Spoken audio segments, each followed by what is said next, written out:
So what does it specifically take to film a £3.2 million house? For a old client, Celeste, who has been fortunate enough to give us this opportunity to be able to fly from the grounds and of course be able to highlight this really beautiful home. So today I have set up a quite cheap helipad. Main reason for it is because, as you can see, we're on grass, and grass is not to the flattest ground ideally.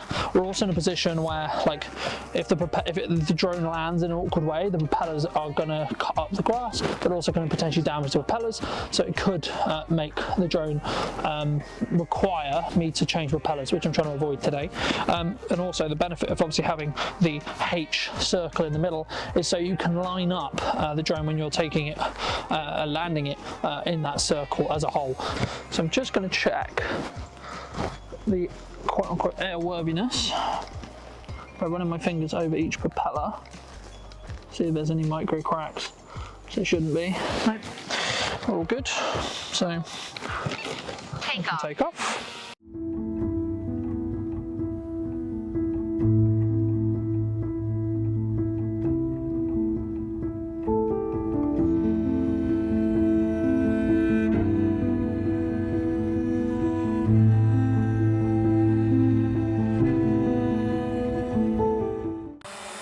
Going to fly all of this in C mode.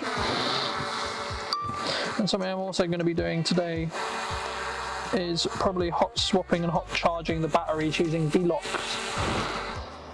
And I did already previously check the airspace. There's no temporary flight restrictions, etc. I do hear a plane. And the next one I'm going to do is a parallax. So the job of a parallax is the drone is going to move in one direction, the camera is going to move in the opposite direction. So it's also something you can use quick shot for.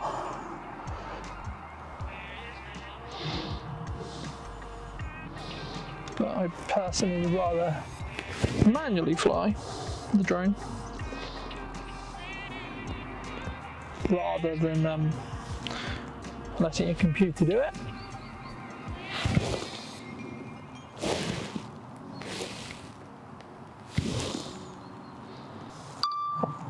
Now we're going to come into crop in on the 2x.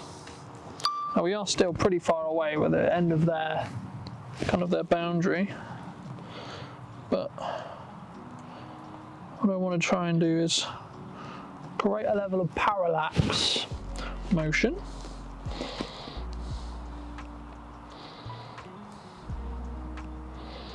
And also Celeste's client also did mention that there is a few things that he'd be after. Next shot is to not fly that high, but we're going to fly just behind the camera that's watching. So we're going to come up a little bit on the camera, probably go up to about, we'll go mid of those trees. Going to make sure the gimbal itself is at 0 degrees, so it's flat. So when we fly forward, like so, it'll be a beautiful reveal. We might have to go a bit closer to the house to do this shot, but we shall see. Right. Slowly push forward on the drone, and we're going to come up slowly at the same time. You can combine this with a gimbal tilt down.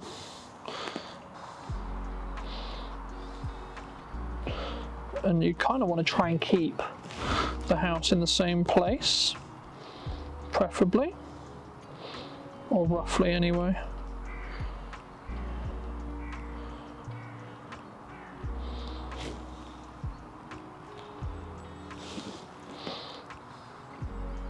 If you press C1 on your controller, will also allow the gimbal to come straight down. So you're looking directly down at the floor. And this will allow you, when you're coming into land, to line up that H I talked to you about earlier. Stay on the middle, it'll still land absolutely fine. Cool. and I'm going to change the battery because I'm going to hot swap them. So I'm just going to power the drone down and do that.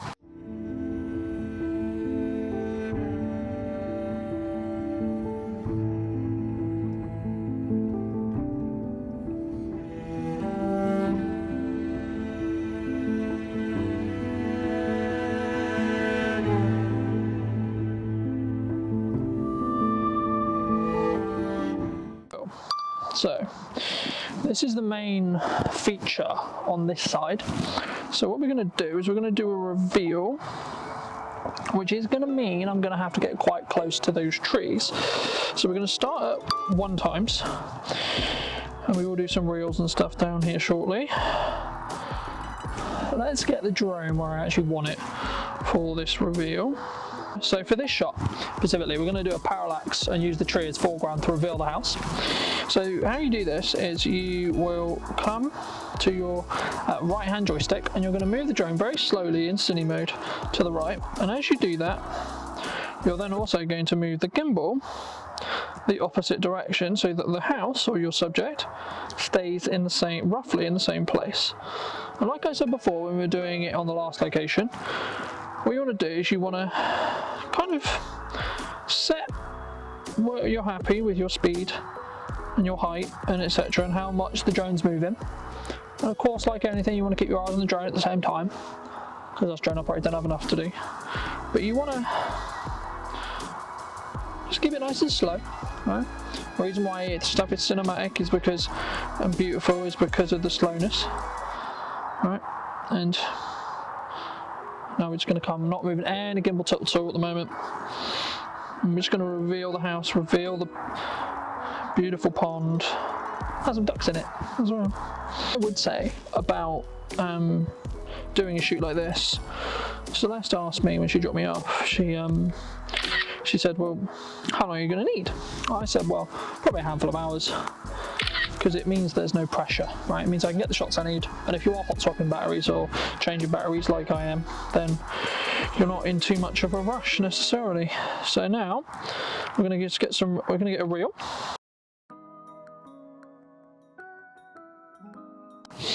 So the objective down here is just for a better sight line. I'm going to try and get some top downs of the garden now, because the garden is a very special feature of this house. So because of where I'm stood, I can probably fly the drone just over to the house, above it, and then obviously I'll get the top down with a little bit of roof. I'm going to do, and this is the reason, right, why I have conversations with the client's client, because he mentioned the fact that he has landscaped and dug out this entire hill, right? So his garden runs all the way down here and then down to this pond that we saw before.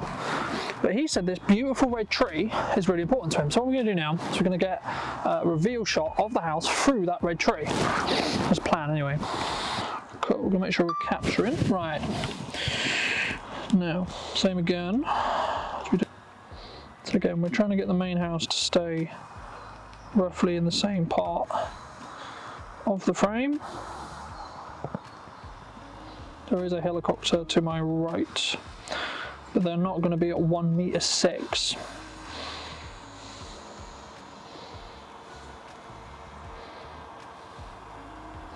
Busy airspaces, right? There's no no-fly zones here, etc. But there has been, all the time I've been here, microlights, helicopters, etc.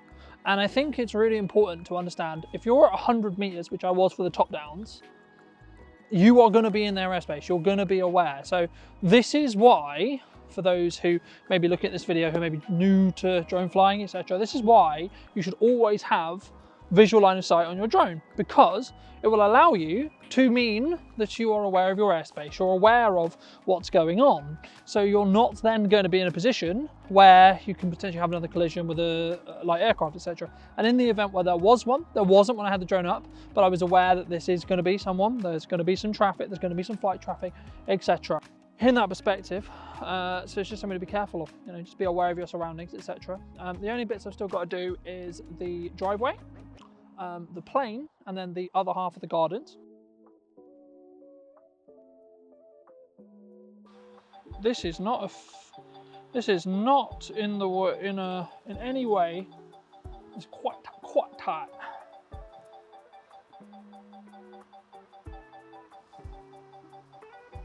after I've done this shot, I'll just double check one other thing before we do leave.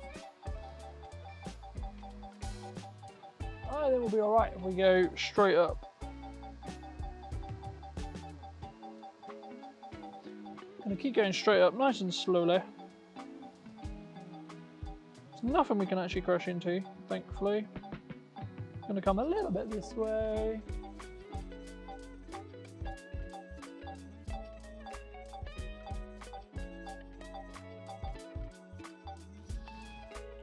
Cool, okay, cool. So,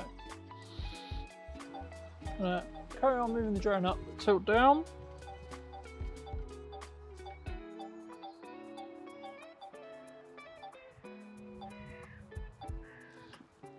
And now we're clear of the trees.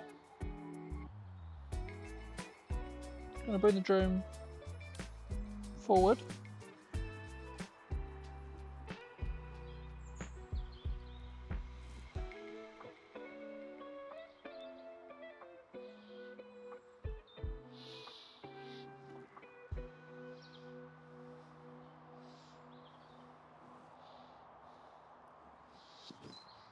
That was terrifying, but we got the shot.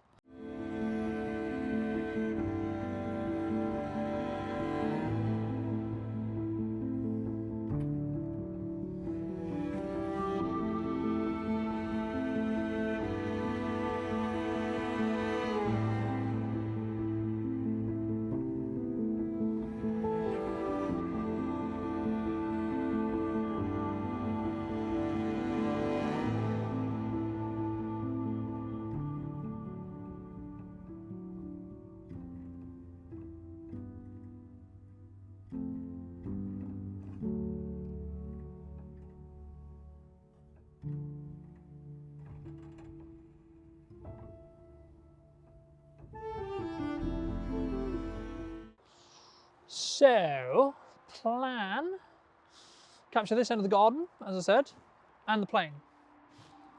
Who has a plane in their house? By the way, I should say, if you are watching this video and you are thinking about buying this house, firstly, hire us, you've got lots of money, thanks. And this plane doesn't come with the house. It's the owner's. So, I imagine he'll take it with him. And before we go too far,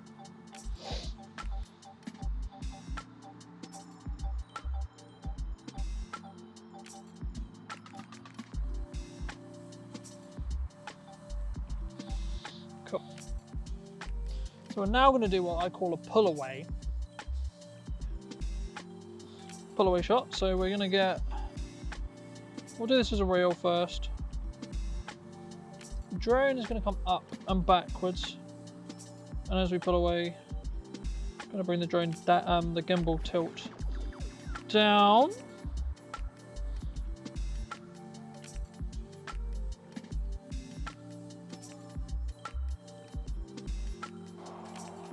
So, by the way, if I wasn't hot swapping batteries and I wasn't charging them right now, we would have basically ran out of possible drone footage probably about half an hour to 45 minutes ago. Landing. As of me, stood here right now, my new camera has just reached my house. That's good news. Right, let's get the rest of this garden. Right, so we're going to try point of interest. We're going to keep, now capturing my screen, right, first time ever doing point of interest. We have a fountain, right? We're going to let point of interest circle around it very, very slowly.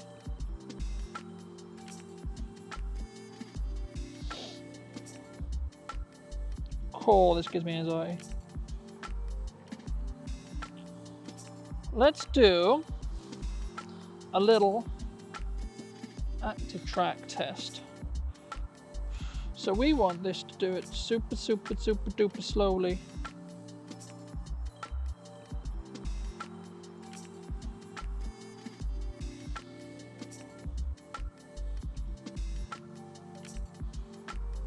Now, I'm deliberately just going to pitch the aircraft up. Firstly, because it's going to make a better move. Secondly, it's going to be safer to fly. I mean, that sort is pretty thick. We're going to do the opposite. We're going to bring the aircraft down a smidge. So what point of interest is doing is it's doing the tilt I was doing earlier. And it will allow you to do more complicated shots than I would actually be able to do on my own. So we're going to stop it there. Going to cut the shot. Cool. Bring the drone back. You've got some birds of prey over there. So it's going to do a pull out. So in this, you normally want to get the drone to fly backwards. I'm going to get it in a good place where I can see it line of sight wise. These are really good ending shots. So you want the drone to climb and then